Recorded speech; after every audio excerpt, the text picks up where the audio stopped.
Coach Kelly Perez, student athletes Jordan Woolery and Julian Lamar. We'll begin with an opening statement from Coach. I'm just going to say welcome to postseason, right? I told the Bruins earlier that no game is decided in any one inning, and tonight could not have been a better example of that. That was a great team, and they competed.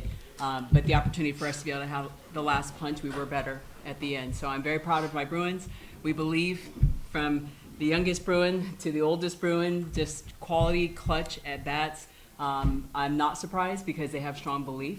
But with that being said, I think our most proud moment, separate from the offense, was Britton Alley coming in and being able to stop the bleeding. And I think that was a really big pick-me-up for all of us, knowing that we work both sides, defense, offense, and bottom line, this team is going to compete down to the last pitch. Questions? You had a team huddle at the third baseline before the bottom of the seventh. Do you remember kind of what was said? What was the kind of gist of that? Well, I'm just going to say this. I'll let the athletes talk to it, but Bruin magic is real. And when we get everybody going in the right direction, they were all telling me, we will win. We're going to win this game. So I have a little saying or visual of getting all arrows pointing in the same direction, and it's a big part of what we call Bruin magic is, when everyone kind of gets together and gets really strong belief of how we're going to win this ball game, and that you got to just see what Bruin magic is all about.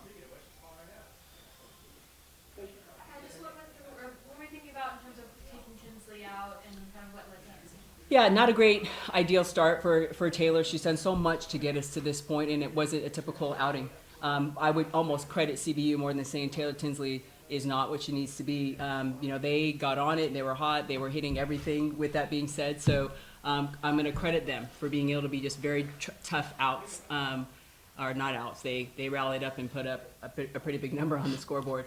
But that's not a typical Taylor Tinsley, and I know she'll bounce back. I have strong belief. She's been here for 4 years. She's been in the fight. She's put work in. We wouldn't be sitting here at home as a home seed, as an 8 seed without Taylor Tinsley. So with that being said, though, it got to that point where things got a little out of hand. So super proud moment for Bryn to be able to come in and for her to have Taylor's back, which I think was a really big moment for us. Tomorrow, obviously, not sure. Have you decided on what you're doing for pitchers tomorrow, or is Taylor going back in? That's a great question. We're going to celebrate the win, and then we'll figure out what we're going to do for tomorrow. Okay. For both players, just the comeback, how did you they had a 10-run inning, which is something you're not used to, right? It's historic. How did you kind of rally at that point and come back the way you did? I think just the overall belief as a team. I feel like there was no moments where we doubted our abilities, and I feel like even myself, the freshman, honestly kept me grounded in that moment, and I had a lot of faith in them. And just seeing what they've done all year is just so impressive to me, and I feel like, especially Jo in that last inning, like, I had so much belief in her, and like what she's done all year has just been so amazing. Like, it honestly makes me emotional talking about it because it's just so cool to see, and I'm just really proud. I'm just proud of this team. Miriam?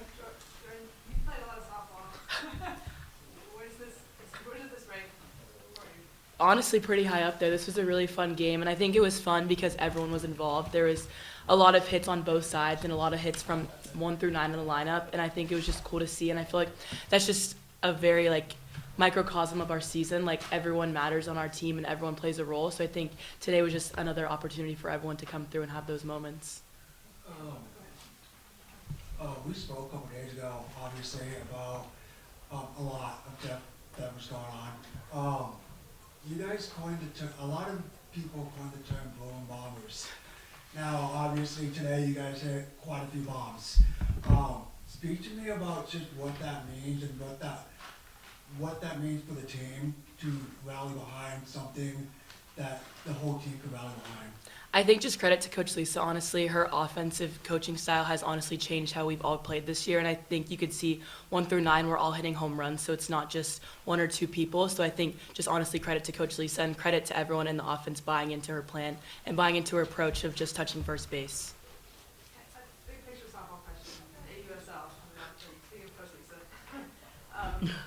What does it mean for you and for your teammates to know that however far you guys go with Bruin here tonight, that your focus, that there's softball waiting for you and more chances to play the game for them? Yeah, I think it frees us up a little bit too, knowing that it's not the end for sure. I feel like a lot of times seniors come in their last year thinking it's the end of their career, and I think that puts a lot more pressure. So I think for me, Megan Tins, it kind of opens us up a little bit to play more free, knowing that it's not the end of the road for us, but I think we're being where our feet are at for sure and just trying to win game tomorrow, honestly, yeah. What makes Riley just such a busy player, and like, how did you land on her for that job this season? Oh, are you talking to me? Jordan wants to weigh in. Oh, sorry. With your faith in her, and I mean, say how. I'll just say that I've seen Riley Slimp just play big from travel ball in big moments in high school, and she came here to play on this big stage. She is so talented and she works so hard, but I think her most one of her biggest assets, besides the fact that she can hit a home run or she can hit to all fields, is she has such a good eye. And she puts a cut on a good pitch, and she's very disappointed if she doesn't square it up because she has such great discipline and she has such a great two-strike approach. So she has it all. You know, there's no one way to beat Riley. She'll find a way to beat you. And I think she wanted to be in this position this year. She wanted to be the leadoff. She wanted to be an impact player. So she's put work in, just mind, physical, everything. But I love seeing her just play and play big. And I think she is such a spark to this offense. It's awesome because it puts so much pressure. You see what happens. You know, like Riley does a great job of putting pressure on a lot of teams just because when she gets on base, then these two come up and you see all the decisions that have to be made. But on the flip side, I got another young one, Alina Garcia, who's right behind, Jordan. And we've made some moves and we've done some different things, but Alina Garcia has also been somebody who can thrive, thrived in high school, definitely would thrive in travel ball. But to see them come through in those clutch moments, it's just who they are. They've played at a high level. I'm going to say it's in their DNA that they're made for big moments. And I'll give credit again to Coach Lisa because she's in charge of recruiting. And Riley Slimp was somebody that she definitely had on her radar, and we're very blessed to have her. Virginia, your first at bats, you struck out and then came back after the pinch hitters. What was going through your head? What kind of changed up for you? Yeah, I think my teammates just really had my back after those two at bats, and it wasn't even just one person. Like, so many people came up to me and was like, "We got you. We got your back. Like, keep working. Like, we trust you." So I think their belief in me really allowed me to just keep fighting and trusting in my training, and just my coaches and my team having my back, and just really learning to stick to my zone and trust myself, and came through.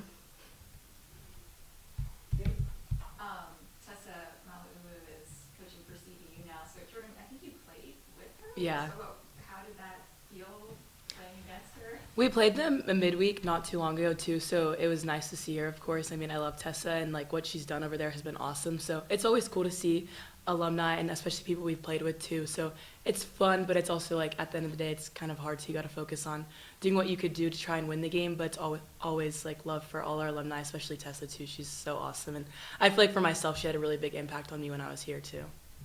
Do you have another question?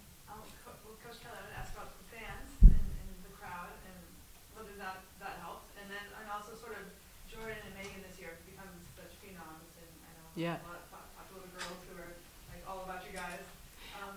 What does it kind of mean for the game to have players like this? To answer your first question, I think, this team has fought hard, and I said a long time ago, my biggest hope was for these seniors to have a great senior year, and we were so young, so we had no idea who we were, and they have had an enjoyable ride, and they have earned the opportunity to be an 8 seed, which allows us to be home. So to have our home fans and have our local travel, the softballers, the young ones that like to come, is nothing but a great feel. And then you can, at the end of the game, the whole front row of that stand were all alumni, and they were going mental and they were going crazy, and that's awesome too, to see the alumni come and support. And that's a big part of what we call the Bruin bubble, of them coming back. So that's one thing. And then Jordan, Megan, I almost don't like talking about them because it's like the end, and I won't get emotional. We already had a senior banquet and had a lot of tears, but taking the responsibility, and I've said this to them, was taking the responsibility to be the ones.